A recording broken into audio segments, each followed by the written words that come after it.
मेरे तमाम सुनने वाले परमेश्वर के दासों, दासियों, प्रभु के लोगों, सबको जय मसीह की। इस सप्ताह के आखिरी दिन प्रभु की उपस्थिति में हमें परमेश्वर के द्वारा संस्थापित पारिवारिक जिंदगी के बारे में सीखने के लिए फिर से प्रभु ने जमा कराया है। परमेश्वर के नाम की महिमा और तारीफ होवे। और चलिए हम सीधे परमेश्वर के वचन में, जो हम कल प्रारंभ किए थे मनन करने के लिए, कि पारिवारिक जिंदगी के बारे में बाइबल के क्या कहना है, पारिवारिक जीवन के बारे में बाइबल की क्या शिक्षा है। कई प्रकार की शिक्षाएं दुनिया में चलती है, कई विचार हैं, संस्कृति के अनुसार परिवार की जिंदगी के बारे में जो रवैया है, नजरिया है, वो लोगों में बदले हुए हैं, बदलते रहते हैं। जैसे हमने पहले कहा, वैसे 25 साल पहले का पारिवारिक परिस्थिति नहीं है आज की स्थिति में, और शहर की जैसा नहीं है गांवों में जाएंगे तो राजस्थान में जब मैं पहले रहता था तो मैंने जाना कि लड़का लड़की कभी आपस में मिलते नहीं, देखते नहीं, बिना देख के शादी कर लेते हैं। और कौन शादी किया है और शादी के बाद कौन पति बन रहा है कुछ भी नहीं पता, क्योंकि पहले तो कौन आया, कौन देखा, किससे बात हुआ, लड़की को मालूम नहीं।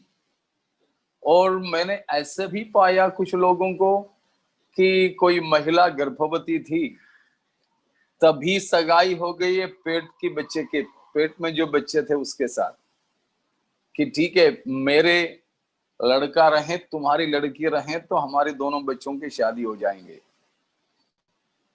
तो इस प्रकार की कई सांस्कृतिक तौर पर भी परिवार पर असर होता है, और परिवार के बारे में नजरिया अलग अलग होते हैं, ये सब हम जानते हैं। लेकिन हमें तमाम संस्कारों से बढ़कर पारिवारिक जिंदगी के लिए, सब कुछ के लिए, विशेषकर अभी हम जो सीख रहे हैं परिवार की जिंदगी के लिए, हमारे संस्कार बाइबल पर आधारित होना चाहिए। चाहे आप कोई भी भाषा बोलने वाले हो, किसी भी प्रांत से हो, आप किसी भी संस्कृति में रहते हो, परवाह नहीं, एक मसीही परिवार के नाते हमारे संस्कृति बाइबल पर आधारित होना चाहिए।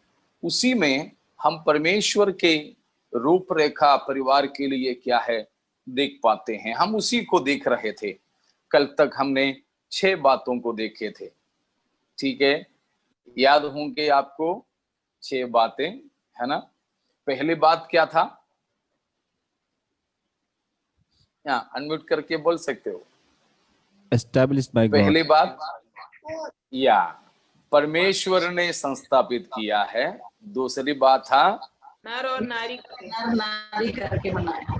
नर नारी है, मतलब पति पत्नी होनी चाहिए, स्त्री और पुरुष के बीच में शादी होनी चाहिए। तीसरी बात था बिना मांगे परमेश्वर ने जरूरत महसूस करके दिया।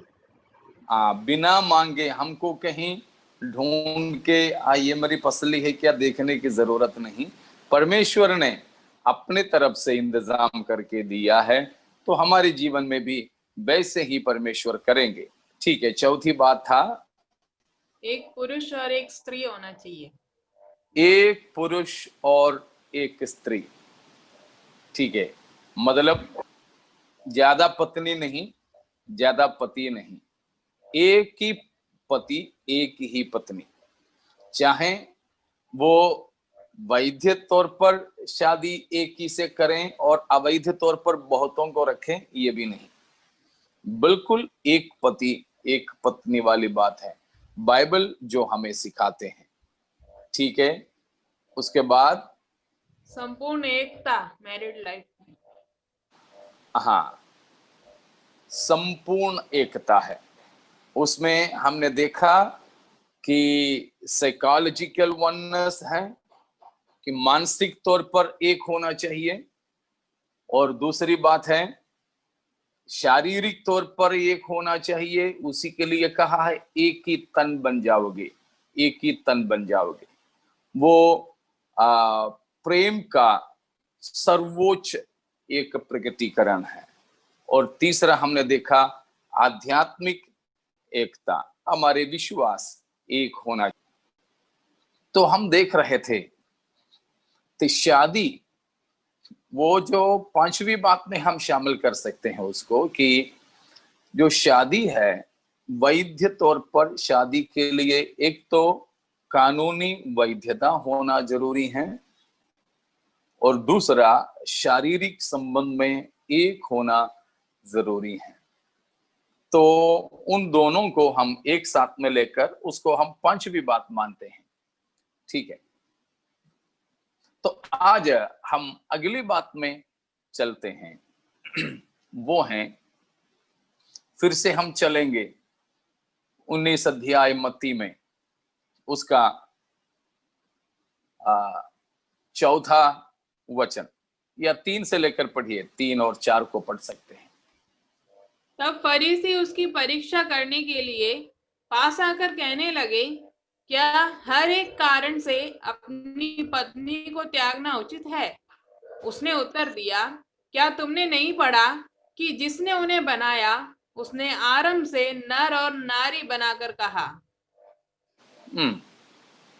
इस कारण मनुष्य अपने माता पिता से अलग होकर अपनी पत्नी के साथ रहेगा और वे दोनों एक तन होंगे।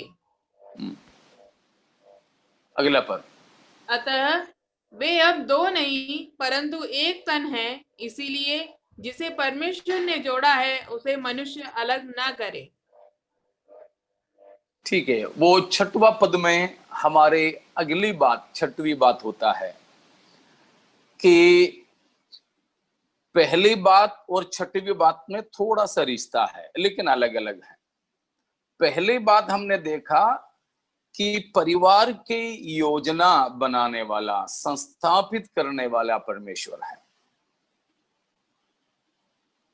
और यहां पर हम देखते हैं कि पति पत्नी के तौर पर इन्हें जोड़ने वाला परमेश्वर है। ठीक है, पहले वाला परिवार की संस्थापना है, लेकिन 6वीं बात है केवल संस्थापना की बात नहीं, इन्हें जोड़ने वाला, सोलमनाइजर और द यूनिफायर, शादी कराने वाला। साधारण ईसाइयों की भाषा में तो शादी पढ़ने वाला, वो लोग ऐसे बोलते हैं, पढ़ने वाला। कौन पढ़ रहा है शादी? तो ये पढ़ने वाली बात नहीं, ये इनको जोड़ने वाला परमेश्वर जोड़ता है। इसलिए वहां कहा है कि जिसे परमेश्वर ने जोड़ा है उन्हें मनुष्य तोड़े नहीं, अलग नहीं करे। तो पारिवारिक जिंदगी का सबसे एक अहम बात यह है कि पति पत्नी होकर दो व्यक्तियों को जो जोड़ते हैं वो परमेश्वर है। इस प्रकार हम लोग शादियों में कभी कहते हैं कि अगर लोहे की 2 टुकड़े होते तो उनको वेल्डिंग करके एक कर सकते थे। लोहे के टुकड़े होते तो वेल्ड कर सकते थे, वेल्डिंग। अगर कोई सोना चांदी नहीं तो पीतल जैसे कोई चीज होता तो हम जरूर उसको सोल्डरिंग कर सकते थे। सोल्डरिंग। कपड़ा होते तो दोनों को सील कर एक कर सकते थे। ठीक है, और 2 ईंट होते तो भी उसमें मसाला भर के सीमेंट से जोड़ सकते थे। अगर पेड़ होते तो दोनों को साट सकते थे, सटाई बडिंग हो सकता था, ठीक है।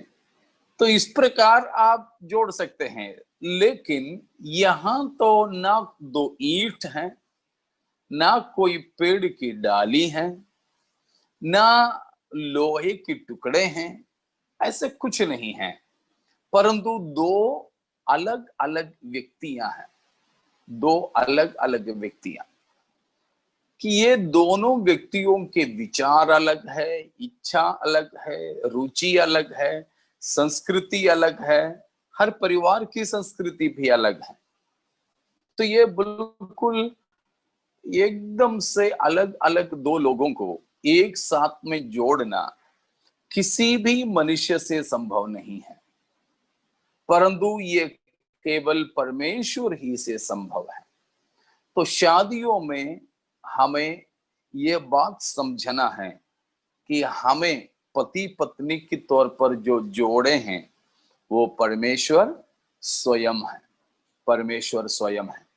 तो आपके शादी किसी भी रीति से हुए हो, चाहे कचेरी में हुए हो, मंदिर में, मस्जिद में, गिरजाघर में, कहीं पर भी आपकी शादी हुए हो, तो सृष्टि के तौर पर परमेश्वर सृजनहारा ने ही आपको जोड़े हैं।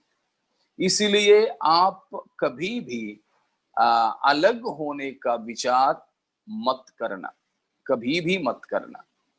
तो पारिवारिक जीवन की एक खासियत, एक 6वीं बात बाइबल के अनुसार ये है, बाइबल का रूपरेखा ये है कि परमेश्वर हैं आपको जोड़ने वाले। तो इसलिए आपको याद होंगे जिनका मसीही तौर पर शादी हुआ, उन्होंने उनको याद होगा कि आपके हाथों को जब जोड़ रहे थे तो इस प्रकार कहते हुए उस पास्टर ने आपको जोड़ा कि आदि में आदम और हव्वा को जिस परमेश्वर ने जोड़ा, उस परमेश्वर के द्वारा तुम भी जुड़े रहें, ये करके ऐसे बोलते हुए आप दोनों के हाथों को एक साथ पकड़ाए होंगे। शायद उस समय का कुछ याद नहीं होगा, इसीलिए बाद में सुनने समझने के लिए वीडियो लेते हैं। हाँ, पुराने जमाने वाले हैं तो वीडियो भी नहीं होगा, मेरा भी कोई वीडियो कुछ नहीं है, एक आध फोटो जरूर है, बाकी कुछ है ही नहीं। तो उस समय तो शायद न जाने कौन सी दुनिया में हम थे, हमारे विचार, एहसास, अफसोस, ये सब तो बिल्कुल ऐसे वैसे थे, तो शायद उतने कुछ याद नहीं रहा होगा, लेकिन जरूर ये कहते हुए उनको जोड़ते हैं कि परमेश्वर तुम्हें जोड़े। इसीलिए था कल भी हमने इफिसियों 3 का 14वां पद में पढ़े थे कि स्वर्ग और पृथ्वी में सभी परिवार के नाम जिससे जुड़े हैं वो पिता परमेश्वर के सामने मैं घुटना टेकता हूं। पौलुस ने कहा था इफिसियों 3 का 14वीं पद में कि परमेश्वर ही परिवारों को, पति पत्नियों को एक परिवार के तौर पर जोड़े हैं। जब परमेश्वर हमें जोड़ते हैं तो परमेश्वर उसकी जिम्मेदार रहता है, हमारी जवाबदारी परमेश्वर से रहते हैं। कभी कभी होता है ना कि हमारी पारिवारिक जिंदगी में कोई समस्या होते हैं तो तुरंत बोलेंगे शादी कराने वाले से जरा बताता हूँ, जरा पूछता हूँ, तो ठीक है वो तो कर ही लो, लेकिन शादी कराने वाला ने ज्यादा कुछ किया नहीं, बस आप दोनों को एक साथ जोड़ दिया है।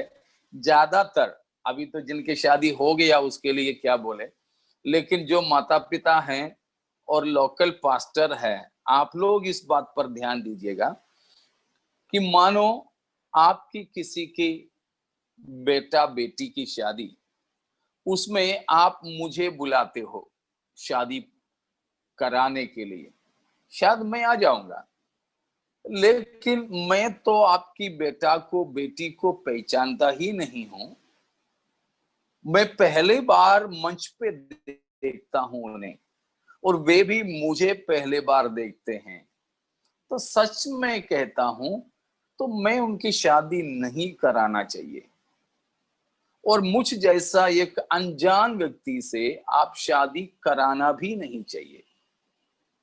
परंतु आपको शादी आपकी बेटा बेटी की उनसे करवाना है जो आपको, परिवार को, आपकी बेटा बेटी को अच्छे से पहचानते हैं। वो ज्यादातर आपके स्थानीय पास्टर होता है। लेकिन ये हम पास्टरों की तरफ से बताना चाहते हैं कि जब से वो बच्चा हमारे सामने पैदा हुआ, तब से लेकर हम उसके लिए प्रार्थना कर रहे हैं।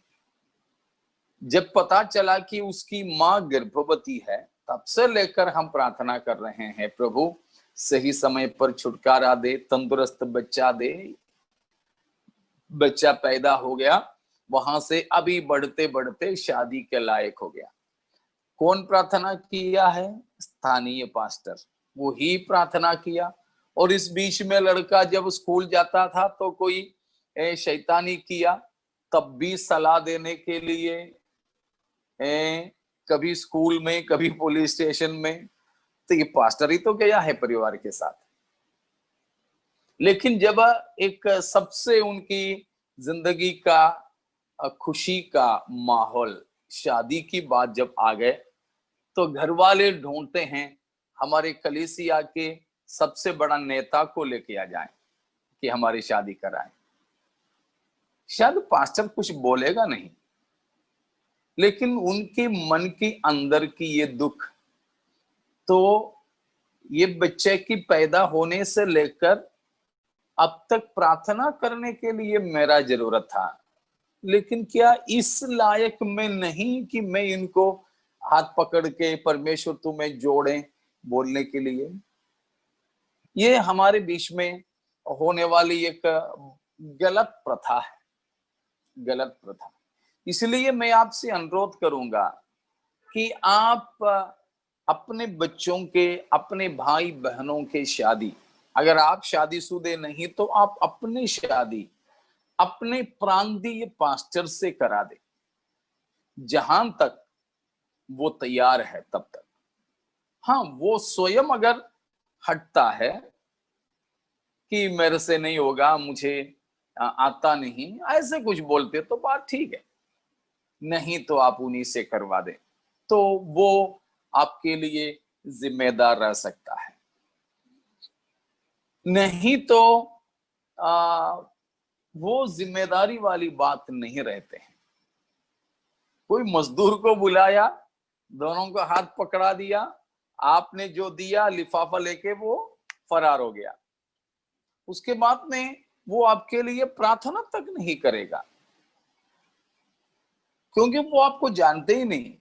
वो 1 घंटा 1.5 घंटा मिला, शायद उनके रजिस्ट्री में नाम जरूर होगा, लेकिन पन्ने पलट करके शादी कर प्रार्थना करने वाले कितने लोग हैं, मुझे शक है, मुझे शक है। इसीलिए आप उस बात को ध्यान में रखें, चाहे कोई भी जोड़े, बाइबल कहता है पति पत्नी को जोड़ने वाला परमेश्वर है। इसीलिए आप हर एक पति पत्नी से मैं कहना चाहूंगा कि आप छोटी मोटी कुछ बात होते हैं तो शादी के प्रपोजल लेकर आने वालों के लिए और शादी कराने वालों के लिए गाली गलौज मत करना। कभी कुछ बात होते हैं तो बोलते हैं, हाँ उसने तो मेरा सिर पे पकड़ा दिया है, मेरा सिर पे रखवा दिया है, वो जरा मिलने दो। शायद कुछ लोग उसी समय फोन करके भी गाली देने वाले को के बारे में मैंने सुना है। अभी मानो हमारे सामने तो बैठे हैं पास्टर जी रूपेश और आशा, और मानो दोनों में 2-2, 3 दिन बात हो जाए, तो हमें अभी तक दोनों ने फोन तो नहीं किया है, नहीं तो न जाने बोले हो कि उसको जरा मिलता हूं, पूछता हूं, क्यों मेरा सिर पे पकड़ा दिया।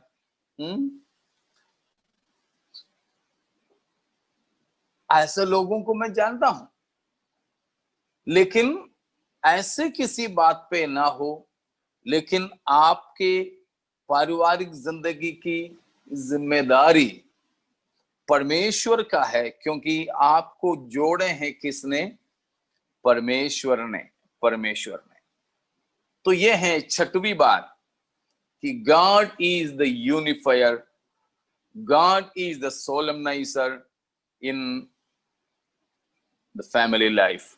परिवार में पति पत्नी को जोड़ने वाला परमेश्वर है। ठीक है, सातवीं बात को हम देखते हैं कि ये परिवार, सातवीं बात ये हम देख रहे हैं कि पारिवारिक जीवन की वैलिडिटी कितने दिन के लिए है। हमारे मोबाइल, सिम कार्ड, इन सारी चीजों से अभी तो हर कोई वैलिडिटी का मतलब समझते हैं। कितने दिन के लिए है, कितने दिन के लिए है शादी?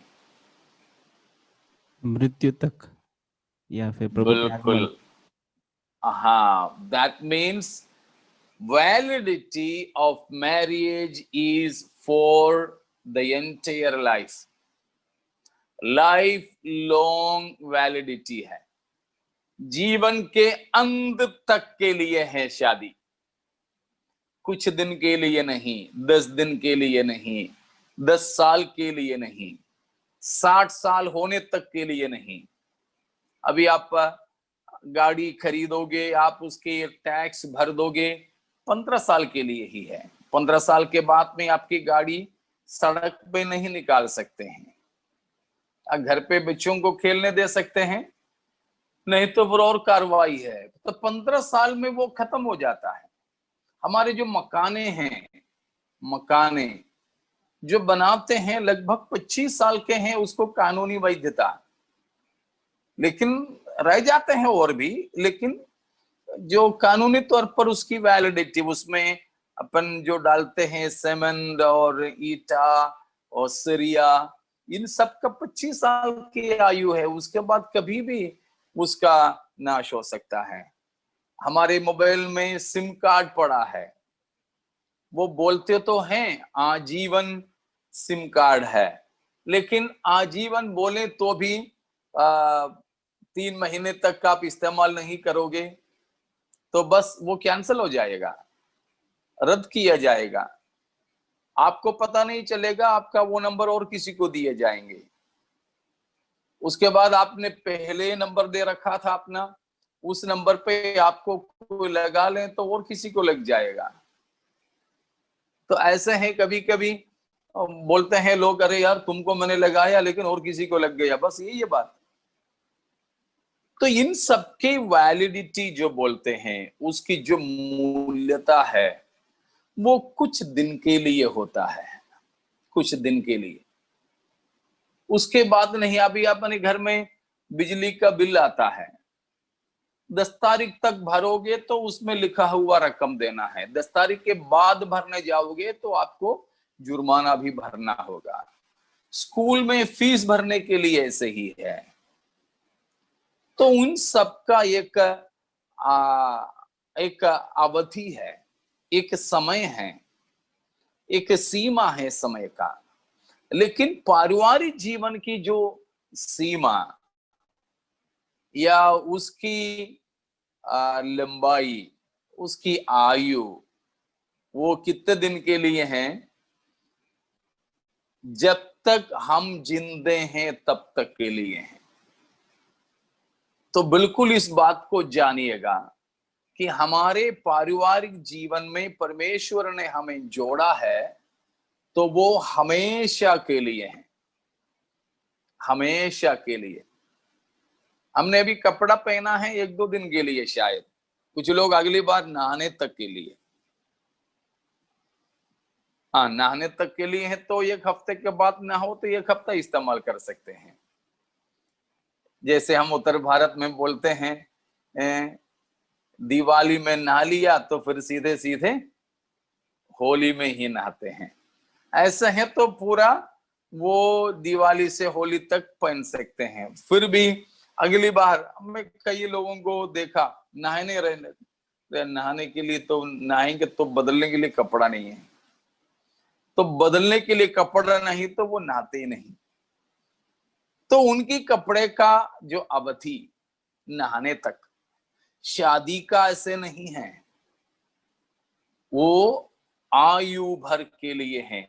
इसीलिए है शादी में हम पति पत्नी लड़का लड़की आपस में हाथ जोड़कर बोलते हैं जब तक मृत्यु हमें अलग ना करें तब तक, या जब तक प्रभु यीशु मसीह ना आए तब तक मैं तुम्हारे ही साथ में रहूंगा रहूंगी, तुम्हारी ही पति तुम्हारी ही पत्नी बनकर रहूंगा रहूंगी। तो ये आजीवन एक संबंध है, आजीवन संबंध। इसीलिए प्यारों, कभी भी कुछ भी बात अपनी जिंदगी में आ जाए तो मत सोचना मैं जरा बदल दूं।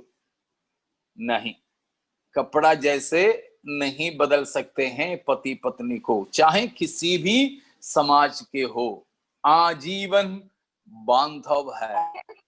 ये पारिवारिक जो संबंध है, पति पत्नी का जो वाचा है, वो आजीवन के लिए है, आजीवन के लिए है। तो वो बहुत ही जरूरी तौर पर समझें। इसीलिए है हमने वो छठवां पद में पढ़े थे। छठवां पद फिर एक बार पढ़ियो।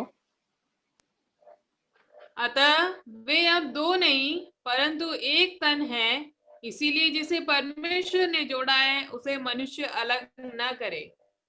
हाँ, जिसे परमेश्वर ने जोड़ा है उसे मनुष्य अलग ना करे। तो आजीवन संबंध है, आजीवन संबंध। कभी भी बदलने के लिए मत सोचना, अदली बदली भी मत करना, अदली बदली भी। इसलिए है कुछ दिन पहले मैंने कहीं सुना था कि कई जगह ऐसे पूछा, ऐसे कहा गया मानो अभी परमेश्वर आते हैं और ऐलान करते हैं जो अपने पति से अपनी पत्नी से संतुष्ट नहीं, वे अभी अगला 30 मिनट के अंदर आप उनको अदली बदली करने की अनुमति है। तो आप में से कितने लोग उसके लिए तैयार हो जाएंगे? कहीं एक बड़ी सभा में पूछा गया था, तो कई सारे लोग तो तैयार हो गए, लेकिन एक भाई साहब तो बिल्कुल चुप रहे। पूछे क्यों, आप अपनी पत्नी से संतुष्ट है, आप बदलना नहीं चाहते हो? ये संतुष्ट तो नहीं, उन्होंने कहा, लेकिन ये डरता हूं अगर बदली कर दिया तो इससे भी बदतर आ जाए तो फिर पछतावे का भी तो कोई बात नहीं। इसीलिए जो मिला उसी को मैं झेलूं बोल रहे हैं।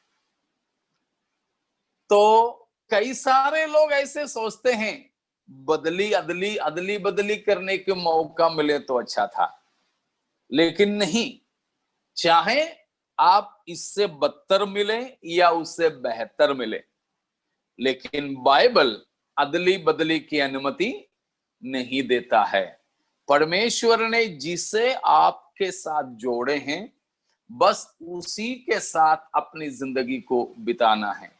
इसीलिए आप अपनी जीवन साथी से संतुष्ट रहें, संतोष रहें, बिल्कुल जैसा भी है, जैसा भी। तो इसलिए कभी भी बदलने की कोशिश नहीं करें। हाँ, शायद आप बोलोगे कि ये मेरे लायक नहीं है, बिल्कुल समझ लीजिए, आपके लायक को ही आपके साथ जोड़ा है, ठीक है। और मैंने हमारे दूसरे क्लास में जो बताया था शाम वाली, तो वो बात आपको भी बताना चाहता हूं कि एक भाई साहब था, परिवार में जब लड़ाई होते थे पति पत्नी में, उस समय सीधे सीधे ये वो घर के पास में एक पहाड़ हुआ करता था, वहां ये प्रार्थना के लिए जाता था। तो वो पहाड़ी रास्ते पे एक परिवार रहते थे, वहां एक छोटी बेटी थी। तो उस बेटी के साथ में ये आदमी का अच्छा दोस्ती हो गया।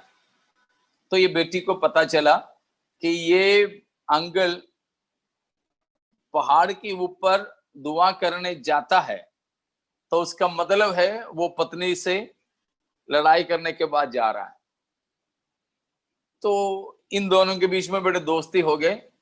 एक दिन सुबह सुबह ही ऐसे देखा कि ये भाई साहब जा रहा है पहाड़ पर, लड़की वहां खड़ी थी। पूछे कि अंकल जी क्या हो गया? तो अंकल जी क्या बोलता है, आज तो बेटा मैं आर पार पक्का करके ही पहाड़ से उतरूंगा।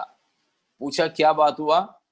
कि अब बर्दाश्त नहीं होगा, आप इसके साथ नहीं रह सकते हैं, तो परमेश्वर से मैं हाँ बोल के ही आऊंगा कि हम अभी विदा होने जा रहे हैं।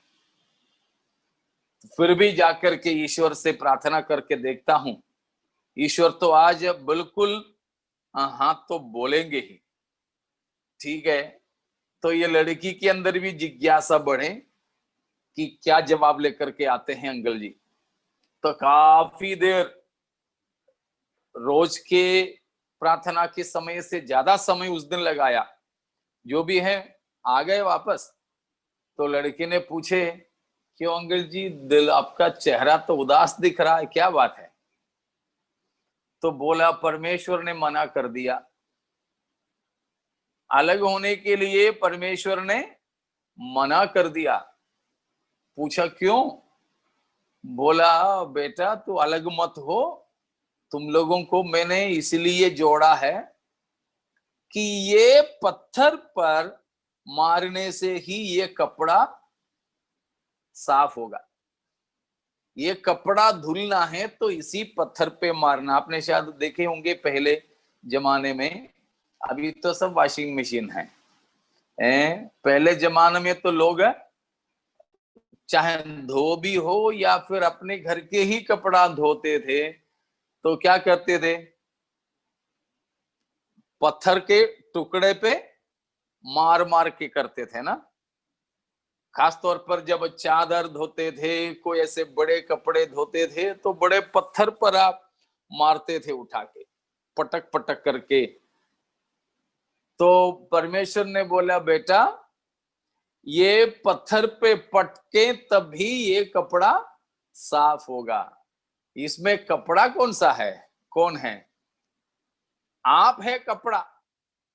जो भी हो, आप कपड़ा है, आपको साफ करना है, तो फिर आपकी जीवन साथी रूपी पत्थर पर पटके तभी हो सकता है। इसलिए आप रूपी कपड़ा को साफ रखने के लिए आपकी जीवन साथी रूपी पत्थर को साथ में रखा है। समझ में आ रहा ना? नहीं आया समझ में? आ गया। इसीलिए कभी भी अलग होने की विचार मत कीजिए। जैसा भी दिया है आपके जीवन साथी के साथ आयु भर अपने जिंदगी को बिताना है, आयु भर अपनी जिंदगी को बिताना है। हाँ, उल्टा भी कुछ परिवार है कि आप बहुत साफ हो, आप बहुत शरीफ हो, आप बहुत ही सीधे साधे हो, लेकिन आपकी जीवन साथी आपको काफी परेशान करती है या करता है। पूछो क्यों प्रभु, मेरे साथ ऐसे क्यों किया? तो परमेश्वर ये बताएगा, बेटा अगर तेरा हाथ में इनको नहीं देता तो ये नहीं रहता। आपके ऐसा कोई जीवन साथी आपके हाथ में इसीलिए परमेश्वर ने सौंपा है कि आप उनकी रखवाली करें। मैं ऐसे कई लोगों को जानता हूं, वो पति काफी सीधा साधा, लेकिन एक ऐसी वैसी पत्नी को उन्हें मिला है। वो बहुत उदास होकर कई बार प्रार्थना किया तो परमेश्वर ने उनको ये जवाब दिया, बेटा ये जो व्यक्ति है तुम्हारी जीवन साथी होकर के मिला, अगर उसी की जैसा ही एक व्यक्ति के हाथ में वो सौंप दिए जाते तो दोनों ही दोनों खत्म हो जाते, नाश हो जाते, बर्बाद हो जाते। लेकिन वो बर्बादी ना होने के लिए, इस व्यक्ति को संभालने के लिए मैंने तुम्हारे हाथों में दे दिया है। ठीक वैसे ही कोई माता पिता भी ऐसे होंगे जो आपके बच्चे बीमार रहते होंगे, शायद बोल नहीं पाते, सुन नहीं पाते, समझ नहीं पाते, आपके बच्चे को कई प्रकार की तकलीफ होंगे, एक साधारण बच्चा नहीं है। आप शायद परमेश्वर से भी पूछताछ किए होंगे, प्रभु क्यों हमारे साथ ऐसा व्यवहार आपने किया? परमेश्वर का यही जवाब है, बेटा मैं जानता हूं कि इस बच्चे को, इस नालायक बच्चे को तुम अच्छे से संभाल सकते हो। हाँ, तो जीवन साथी हो या बच्चे हो, ऐसा कोई प्रभु ने हमें दिया है तो समझ लेना कि परमेश्वर ये जानकर हमें दिए हैं कि हम उनको संभाल सकेंगे। समझ रहे हो ना? तो परमेश्वर हमको परिवार में जोड़ा तो कितने दिन के लिए? आजीवन संबंध के लिए हैं, आजीवन। इसलिए कोई कभी भी अलग होने के लिए सोचना मत, इस उसी से मिला हुआ है। अगली बात मैं आपको बोलने जा रहा हूं, वो कितना? 8वां ना? 8वां वो ये है, ये अभी जो 7वां बताया उसी के साथ साथ में मिलता है, वो है नो डाइवर्स। नो डाइवर्स, तालाक नहीं है, तालाक नहीं है। जो आपने किया हुआ वाचा, आप आपस में बंधे वाचा, दैट इज इरिवोकेबल, वो रद्द नहीं किया जा सकता है। पति पत्नी के आपसी जो संबंध है, आप पति पत्नी आपस में जो वाचा बांधे हैं, वो वाचा रद्द नहीं किया जा सकता है। कोई भी सरकार उसे रद्द नहीं कर सकते, कोई भी कचेरी, न्यायालय उसे रद्द नहीं कर सकते, कोई कानून नहीं है पति पत्नी की वैध संबंध को रद्द करने के लिए। हाँ, देश देश में जरूर कानून बना के रखे हैं, कचेरियों में हैं, और कचेरी लिख कर देंगे कि तुम अलग अलग हुए हो। लेकिन परमेश्वर की नजर में एक बार आप शादी कर लिया तो फिर आपका अलग होना बिल्कुल संभव नहीं। कोई परमेश्वर ने जोड़ा है तो आपको दूसरा कोई अलग नहीं कर सकते हो। बिल्कुल सावधानी से इन बातों को समझना चाहिए। बहुत से ऐसे लोग हैं जो दूसरों को अलग करने के लिए चाहते हैं, बिल्कुल भी ये संभव नहीं है, बिल्कुल भी उसके लिए अनुमति नहीं है। एक बार और हम उस वचन को पढ़ेंगे, उसी 19 अध्याय के 6वां पद, मत्ती के सुसमाचार। अतः वे अब दो नहीं परंतु एक तन है, इसीलिए जिसे परमेश्वर ने जोड़ा है उसे मनुष्य अलग न करे। जिसे परमेश्वर ने जोड़ा है उसे मनुष्य अलग ना करें।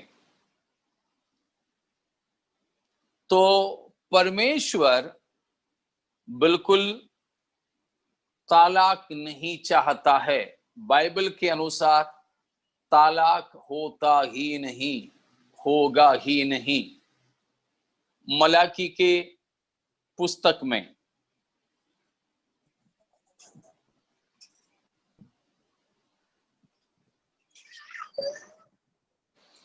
दूसरा अध्याय, मलाकी दूसरा अध्याय, उसका 16वां पद को पढ़ेंगे। क्योंकि इस्राएल का परमेश्वर यहोवा यह कहता है, मैं स्त्री त्याग से घृणा करता हूँ। बस फिलहाल बस, बाद में हम बाकी देखेंगे। यहाँ परमेश्वर कहता है कि मैं स्त्री त्याग से घृणा करता हूं। उसका मतलब यह नहीं कि परमेश्वर पुरुष त्याग को ग्रहण करता है, नहीं, ठीक है ना। For the Lord, the God of Israel, said that he hated putting away. God hates divorce. परमेश्वर तलाक से घृणा करता है।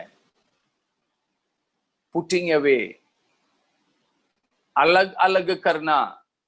तुम हम पर शादी के ही बारे में कहते आ रहे हैं। उसका 10 से लेकर 16 तक के पदों में शादी के ही बारे में बता रहे हैं। उसका 11वां पद में देखिए, 11वां पद में यह है, परमेश्वर कह रहा है इस्राएल पराये चीजों से शादी किए हैं। यहूदा ने विश्वासघात किया और इस्राएल में और यरूशलेम में घृणित काम किया गया है, क्योंकि यहूदा ने बिराने देवता की कन्या से विवाह करके यहोवा के पवित्र स्थान को जो उसका प्रिय है अपवित्र किया है। यहाँ पर 2 विश्वास के लोगों के शादी के बारे में कहा है। इस्राएल अन्य जाति के स्त्रियों से शादी करने के बारे में बताया है। और उस प्रकार नीचे जब आते हैं 15वां पद में फिर से बताते हैं कि विश्वासघात कर रहे हैं। बताया उसके आखिरी में बताया, तुम में से कोई अपने जवानी की स्त्री से विश्वासघात ना करो। तो उधर भी वही बात विवाह के बारे में। उसके बाद है 16वां पद में शुरुआत में बताया कि परमेश्वर स्त्री त्याग से घृणा करता है। इस्राएलियों के बीच में यह होता था कि वे स्त्रियों को त्याग देते थे, इसीलिए वहां पर बताया कोई स्त्री पुरुष को नहीं त्यागती थी, परंतु पुरुष स्त्री को त्यागता था, इसीलिए स्त्री त्याग करके डाइवोर्स के लिए बताया। तो जान लीजिए, if anybody is contemplating a divorce in your family life, today the Lord is speaking to you very specifically. Never ever contemplate divorce at any reason. किसी भी कारणवश आप तालाक के बारे में सोचना नहीं। बाइबल उसके लिए सख्त मना करता है। बाइबल उसके लिए सख्त मना करता है। उसमें हमने देखा 19 अध्याय मत्ती में कि जिसे परमेश्वर ने जोड़ा उसे मनुष्य अलग ना करे। और अभी मलाकी की पुस्तक में हमने देखा कि परमेश्वर तालाक से घृणा करता है। ठीक है, आगे और भी देखते हैं। मत्ती के सुसमाचार 19 ही अध्याय 7 से लेकर भी पढ़िएगा, 7, 8, 9 भी हम देखेंगे। उन्होंने उससे कहा, फिर मूसा ने यह क्यों ठहराया कि त्याग पत्र देकर उसे छोड़ दे? उसने उनसे कहा, यीशु मसीह ने यहूदियों से कहा, मूसा ने तुम्हारे मन की कठोरता के कारण तुम्हें आगे पढ़ो, तुम्हें अपने अपने तुम्हें अपनी अपनी पत्नी को छोड़ देने की आज्ञा दी, परंतु आरंभ से ऐसा नहीं था। हाँ, तुम्हारे मन की कठोरता, तुम्हारी पाप की तीव्रता के कारण, तुम्हारे पाप की सख्तता के कारण बताया था कम से कम इतना तो कर ले कि लिख कर तो दे, पता तो चल जाएगा। नहीं तो तुम तो पहले ऐसे भी नहीं करते थे। लेकिन परमेश्वर ने वो उस वचन पर ध्यान दिया, परंतु पहले ऐसे नहीं था। हाँ, अभी जो तुम्हारे बीच की प्रथा पर ध्यान मत दो, हमको ध्यान देना है सृष्टि की शुरुआत में परमेश्वर ने क्या चाहा था। वो कहा है यीशु मसीह ने कि परंतु आरंभ में ऐसा ना था। इसीलिए 9वां पद भी पढ़ेंगे। और मैं तुमसे कहता हूं कि जो कोई व्यभिचार को छोड़ और किसी कारण से अपनी पत्नी को त्याग कर दूसरी से विवाह करे, वह व्यभिचार करता है, और जो उस छोड़ी हुई से विवाह करे वह भी व्यभिचार करता है। इसलिए यहां पर बता रहे हैं कि प्रभु यीशु मसीह ने कहा व्यभिचार का पाप में कोई पकड़ा जाता, पकड़ी जाती, तो आप उस पाप के कारण अपने जीवन साथी को त्यागना चाहें तो अनुमति है। नया नियम में या परमेश्वर के वचन में तालाक के लिए केवल एक ही प्रावधान है। क्या है? विश्वासघात। मेरी पत्नी मुझसे विश्वासघात करती है, मुझे प्रमाण है, सबूत है। ऐसा नहीं कि मैं आरोप लगा करके छोड़ दूं ना, परमेश्वर के सामने आरोप से मतलब नहीं, प्रमाण चाहिए। मुझे मालूम है मेरी पत्नी की विश्वासघात के बारे में, प्रमाणित है, तो मैं चाहे तो उससे अलग हो सकता हूं। मेरी पत्नी जानती है मैं विश्वासघाती हूं और मैं विश्वासघात करता हूं, प्रमाण है मेरी पत्नी के साथ, वो मुझसे अलग हो सकती है। इसके अलावा किसी भी कारणवश कोई भी पति पत्नी अलग नहीं हो सकते। किसी भी कारणवश अलग नहीं हो सकते। तो मुझे सुनने वाले कोई भी व्यक्ति कि तालाक के लिए सोचते हो, अगर कोई तालाक के लिए केस भी किए हो, आज आपको अवसर है कैंसिल करने का, वापस लेने का। बहुत जरूरी है। हाँ, लेकिन आप ये बोलोगे कि मेरी पत्नी तो विश्वासघाती है, मेरी पति तो परस्त्रीगामी है। ठीक है, अनुमति जरूर है, लेकिन फिर भी आपसे परमेश्वर का वचन के मुताबिक मैं बोलना चाहूं कि उसके बावजूद भी अगर वो व्यक्ति मन फिराना चाहता है, चाहती हैं, तो क्या आप माफ नहीं कर पाओगे? मैं जानता हूं ऐसे कई सारे परिवारों को, एक नहीं, दो नहीं, तीन भी नहीं, कई ऐसे परिवारों को मैं जानता हूं कि जीवन साथी ने विश्वासघात किया है, पूरा प्रमाण है, रंगीन हाथ पकड़े हैं, उसके बावजूद भी वो अपना असली जीवन साथी चाहती या चाहता कि अभी भी वो वापस आ जाएं, फिर मेरे साथ में रहें, तो मैं मानने के लिए तैयार हूं। मैं उनके सामने हाथ जोड़ता हूं, एक बिग सल्यूट करता हूं। हर किसी से संभव नहीं है। आपके जीवन साथी ने कभी आपकी जीवन की गलतियों को जानने के बावजूद भी आपको अपनाने का मन किया, आप उसके पांव पड़ना नहीं, वैसे मैं उसको एक सांसारिक भाषा के इस्तेमाल कर रहा हूं कि आप उसकी पांव पड़कर दंडवत करो कि उसकी जैसा कोई सज्जन शायद दूसरा नहीं मिलेगा।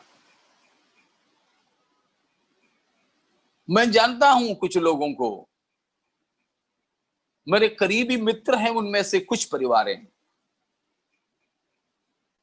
तो प्यारों, कहने का मतलब है कि विश्वासघात एक ऐसा पाप है जिसके तहत शादी रद्द करने का अनुमति बाइबल देते हैं। लेकिन जरूरी नहीं कि तब भी रद्द करें, आप माफ करके उनके साथ में फिर जी सकते हो। ऐसे कई सारे लोग जी रहे हैं अभी भी। मैं व्यक्तिगत तौर पर जानने वाली बात आपसे कर रहा हूं, ठीक है।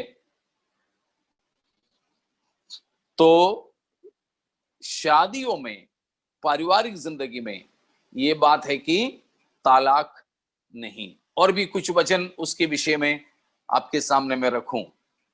लूका 16:18, लूका 16:18।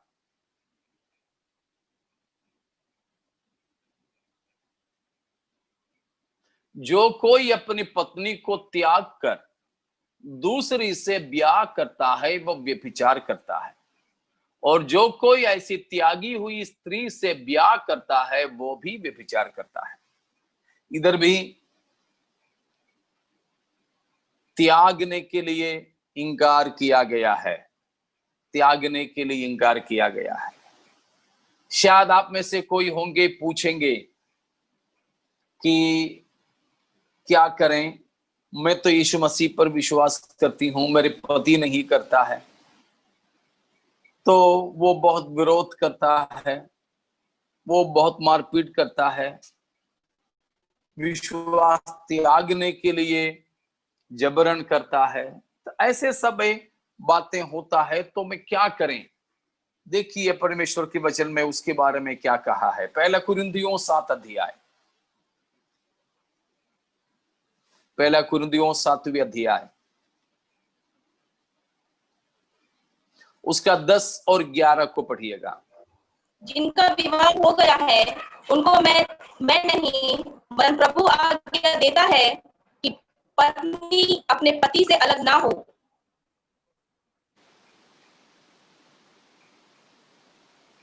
हो गया खत्म। और यदि अलग भी हो जाए तो बिन दूसरा विवाह किए रहे, या अपने पति से फिर मेल कर ले, और ना पति अपनी पत्नी को छोड़े।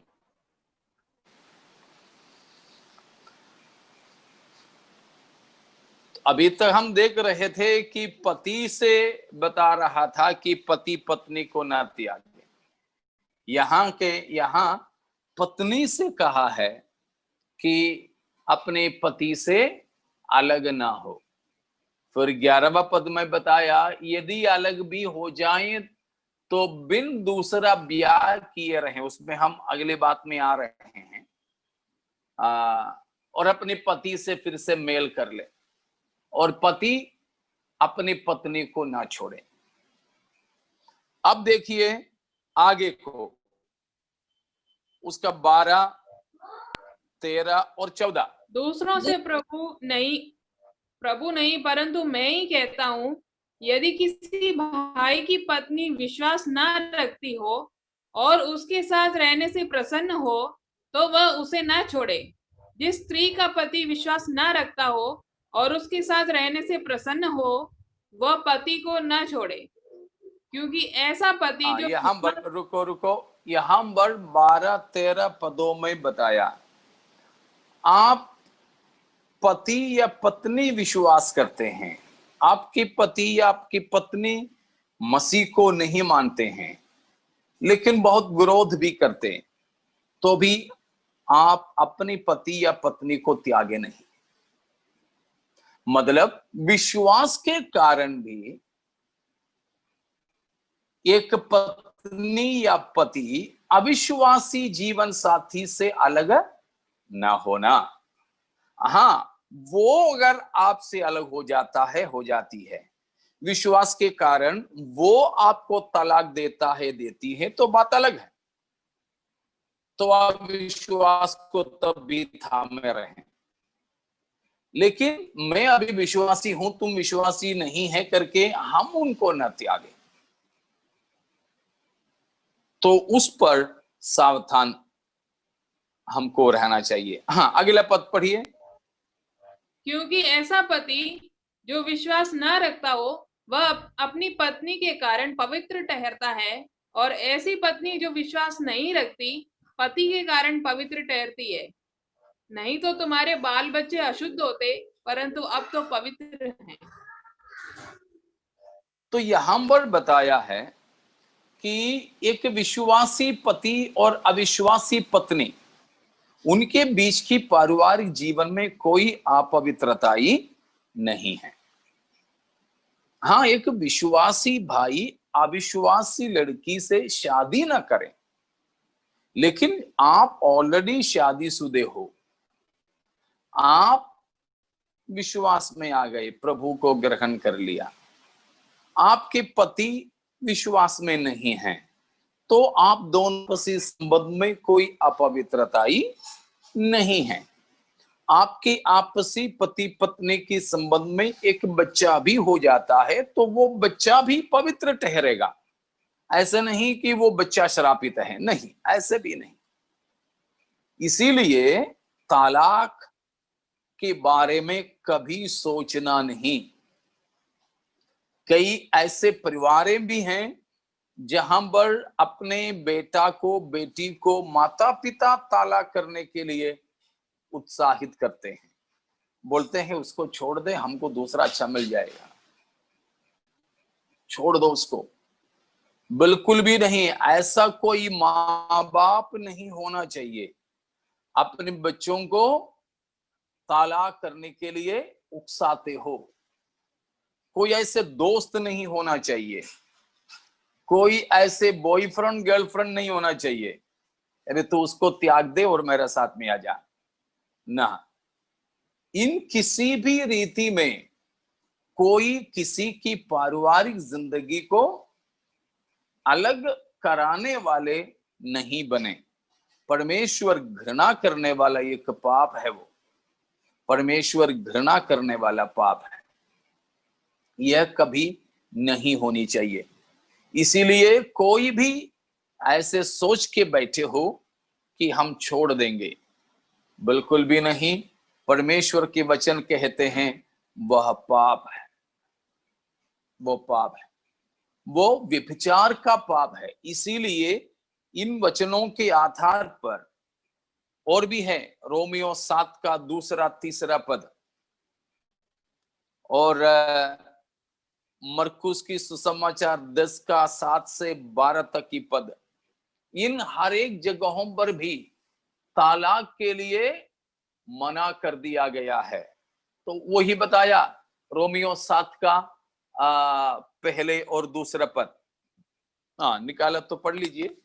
हे भाइयों, क्या तुम नहीं जानते, मैं व्यवस्था के जानने वालों से कहता हूँ कि जब तक मनुष्य जीवित रहता है तब तक उस पर व्यवस्था की प्रभुता रहती है, क्योंकि विवाहित स्त्री व्यवस्था के अनुसार अपने पति के जीते जी उससे बंधी है, परंतु यदि पति मर जाए तो वह पति की व्यवस्था से छूट गई।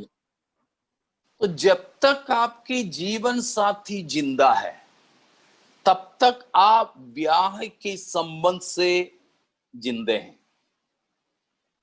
आपके जीवन साथी का स्वाभाविक मृत्यु हो जाता है तो ठीक है, आप उस वाचा से छूट गए, आप उस व्यवस्था से छूट गए। इसलिए मैं आपको कहना चाहूंगा कि तालाक करना बड़ा पाप है।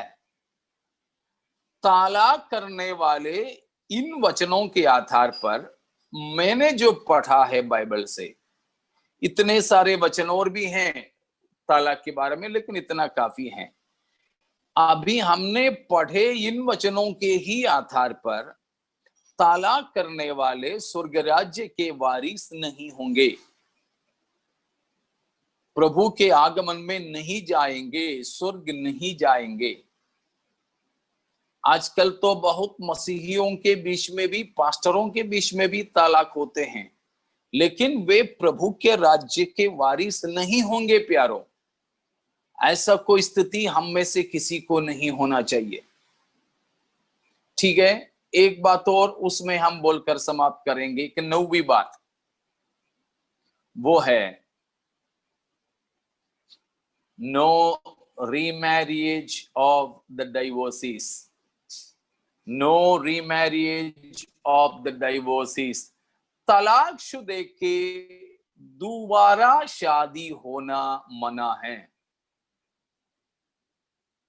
तलाकशुदों के दूसरा शादी के लिए बाइबल मना करते हैं।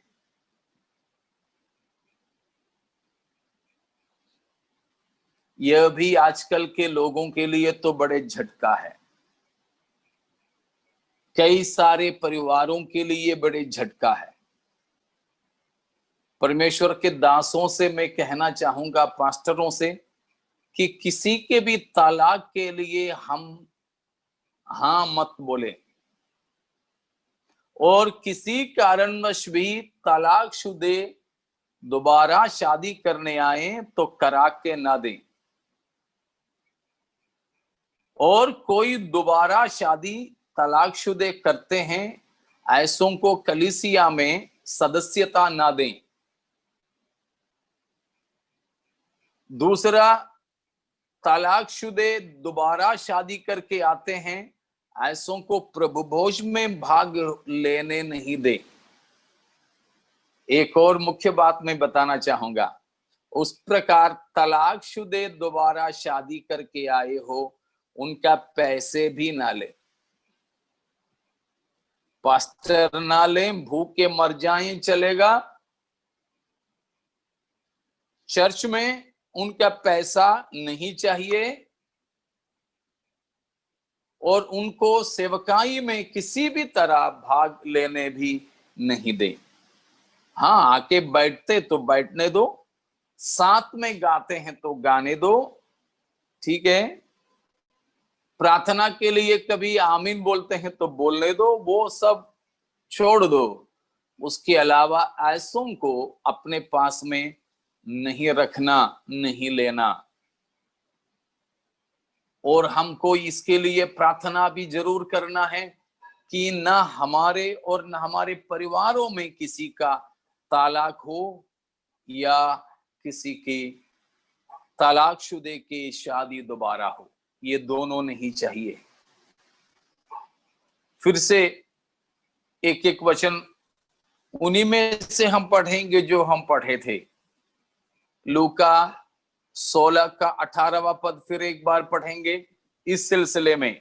जो कोई अपनी पत्नी को त्याग कर दूसरी से विवाह करता है वह व्यभिचार करता है, और जो कोई रुकिए, जो भी अपनी पत्नी को त्याग कर दूसरे शादी करते हैं, वो क्या करता है?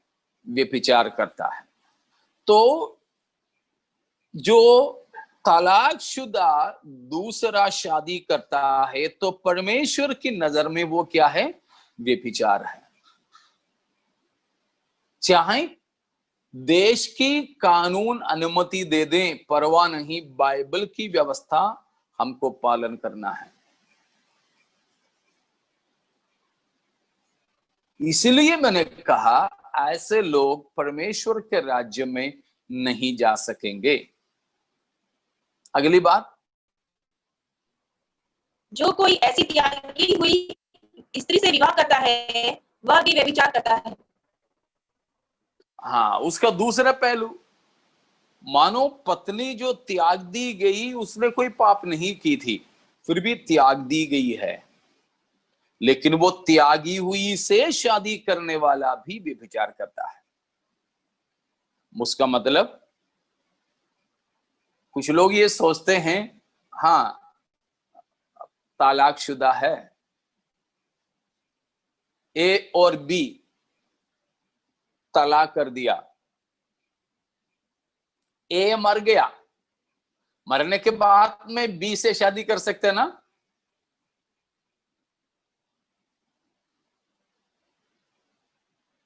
ए और बी रामू और रमा, ठीक है, शादी किए थे लेकिन तालाक कर दिया, और तालाक के बाद में रामू मर गया। क्या रमा से शादी कर सकते हैं? नो, नहीं, क्योंकि रामू मर भी गया तो भी रमा अभी भी कौन है? तलाकशुदा है, तलाकशुदी है, शादी नहीं। हाँ, लेकिन दोनों की तलाक नहीं हुआ था, रामू मर गया था तो रमा से शादी हो सकता था। जब तक तलाकशुदे हैं नहीं, बिल्कुल सावधानी से। इसलिए कोई ऐसे सोचते हैं कि मेरी इससे तलाक ले लूं तो मैं उससे शादी कर लूं ना।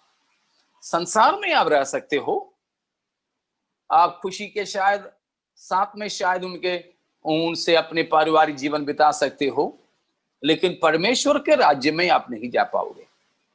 हाँ, प्रभु के राज्य में जाने की बात नहीं है तो आप कुछ भी कर लो, उसमें क्या बात है। लेकिन हमारे जीवन का मकसद है, इस संसार की ऐश और आराम की जिंदगी नहीं है। इस संसार की खूबसूरत पत्नी के साथ में, सुंदर सुंदर पति के साथ में जीवन बिताना, ये नहीं है हमारे मकसद। ये तो मिट्टी है, मिट्टी की सूरत। अभी तो सब लोग थोड़ा थोड़ा सुंदर सुंदर लगने लगे हैं, क्योंकि पिछले 6-7 महीने से तो धूप ही नहीं खा रहे हैं, घर ही घर में छत के अंदर है, तो सब थोड़ा गोरा गोरा दिखने लगे, अच्छे अच्छे दिखने लगे, कुछ लोग मोटे मोटे होने लगे। लेकिन आप एक दिन के लिए बाहर जाके आ जाओ, बाजार करके आ जाओ, सब्जी लेके आ जाओ, बस काले काले हो जाओगे, थक जाओगे। ये सब तो धूप के सामने मुरझाने वाली बात है। उसी की उस सुंदरता पर हम ध्यान नहीं दीजिए, लेकिन हमारी मकसद है अनंतकालीन जीवन। ये जीवन, जैसे हम लोग पहले गाते थे, 4 दिन की जिंदगी है, 2 दिन की है जवानी, कट जाएगी ये 4 दिन की जिंदगी। उसके बाद क्या था? दुनिया से चले जाएंगे। दुनिया से चले जाएंगे, दुनिया से चले जाएंगे। ये समझ करके हमें जीना है। तो ये 4 दिन की जिंदगी, उसमें जवानी कितने? 2 ही दिन के हैं, वो भी तो जल्दी कट जाएंगे, हम दुनिया से चले जाएंगे। खूबसूरत भी मरेंगे, बदसूरत भी मरेंगे, धनवान भी मरेंगे, कंगाल भी मरेंगे, लेकिन वो नहीं हमारी मकसद। हमें मरने के बाद की जिंदगी परमेश्वर के साथ में बिताना है। हम तंदुरुस्त रहें तब भी मरेंगे, बीमार रहें तब भी मरेंगे। मरना हर किसी के लिए है। तो प्यारों, हम इस जीवन को सुंदर बनाने की चक्कर में नहीं, मृत्यु की उपरांत की जीवन परमेश्वर के साथ बिताने के लिए अब वो हमारे कमर को कसें। उसके लिए हमको क्या करना है? पापों से मन फिराना, यीशु मसीह पर विश्वास करना, हमारे जीवन परमेश्वर के हाथों में समर्पित करना। आज तक अगर कोई भी व्यक्ति मृत्यु के बाद की जीवन की तैयारी नहीं किए हो, आपके लिए यह संदेश बोलकर मैं समाप्त कर रहा हूं कि हमारे पापों के लिए क्रूस पर मारा गया यीशु को, मृत्यु में से जिंदा होने वाला यीशु को अपना प्रभु जानकर अंगीकार कर ले। हमारे यीशु मसीह अपना शरीर का सारा सर लहू हमारे लिए बहा दिया था, इसलिए कि हमारे पाप धुल जाएं, हमको जीवन मिल जाए, हम प्रभु के साथ अनंतकालीन जीवन बिताएं। इसलिए आओ उस प्रभु यीशु मसीह पर विश्वास करें, उस यीशु को अपना लें, प्रभु यीशु के लिए अपना जीवन को समर्पित करें। हमारे प्रभु शीघ्र ही आने वाला है। हमारे परमेश्वर के आना हमारे प्रभु अपने लोगों को ले जाने के लिए हैं। तो आओ प्यारों, जल्दी आने वाला यीशु मसीह के लिए अपने जीवन को समर्पित करें। ये 4 दिन की जिंदगी, 2 दिन की जवानी, पैसे का, ऐश और आराम का सब जीवन कट जाएंगे। हम दुनिया से चले जाएंगे। दोबारा कोई सृष्टि बनकर हमारे पैदा नहीं होते हैं, परंतु एक ही बार के लिए ये जीवन है। उसके बाद एक ही बार मरना है। उसके बाद हमेशा के लिए न्याय का एक तैयारी है। यीशु मसीह को अपना प्रभु जान लिए हैं, यीशु मसीह के लिए अपना जीवन समर्पण किए हैं, वे आने वाले नरक से बचेंगे, परमेश्वर के साथ हमेशा हमेशा के अनंत जीवन में शामिल हो सकेंगे। आइए उस जीवन प्राप्त करने के लिए हमारी पारिवारिक जीवन के द्वारा भी हम तैयार हो जाएं। इन वचनों के द्वारा परमेश्वर सबको आशीष देवे।